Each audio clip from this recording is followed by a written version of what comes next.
Beberapa minggu terakhir, masyarakat di berbagai wilayah Indonesia mengeluh. Suhu terasa lebih panas dari biasanya.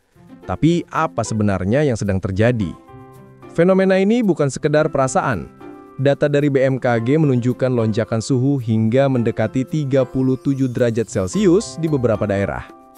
Pertanyaannya, mengapa suhu bisa melonjak seperti ini?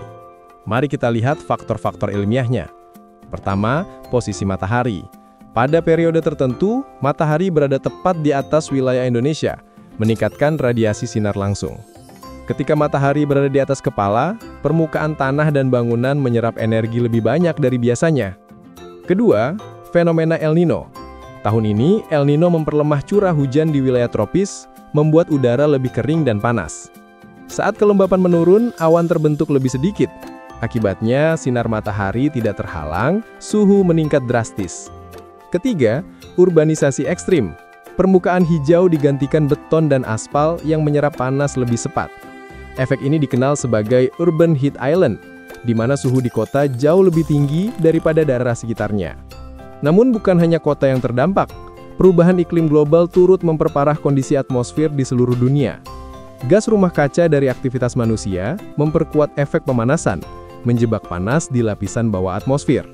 Dengan radiasi tinggi, udara kering, dan urbanisasi padat, suhu harian bisa meningkat hingga 2 hingga 3 derajat Celcius dari normalnya. Efeknya bukan hanya panas yang tak nyaman, tapi juga meningkatnya risiko dehidrasi dan kebakaran hutan. Panas ekstrim juga mempengaruhi produktivitas pertanian, terutama di daerah yang bergantung pada curah hujan alami. Bahkan suhu tinggi di laut bisa mengganggu ekosistem, seperti memutihnya terumbu karang di perairan tropis. Jadi, apa yang bisa kita lakukan? Langkah kecil seperti menanam pohon dan menghemat energi bisa membantu menurunkan panas lokal. Selain itu, pemerintah dan ilmuwan terus memantau perubahan atmosfer untuk memperkirakan pola cuaca yang akan datang.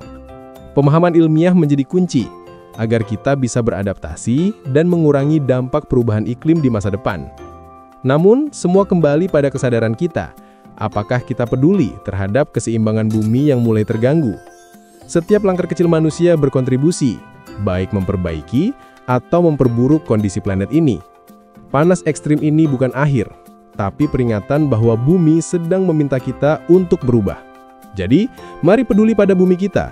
Jangan lupa like, komen, dan subscribe untuk terus belajar tentang fenomena alam dan sains di sekitar kita.